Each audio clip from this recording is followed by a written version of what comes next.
Did you know Australia once lost a war to birds? Yes, actual birds. In 1932, the Australian government declared war on emus. Not metaphorically, literally.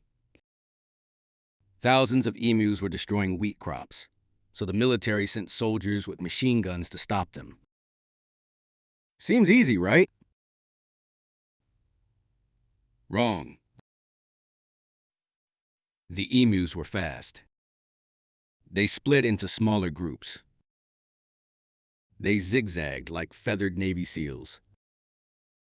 The soldiers fired thousands of bullets, and the emus just kept running. Guns jammed. Trucks got stuck. Farmers watched in disbelief. After weeks of chaos, Australia officially withdrew.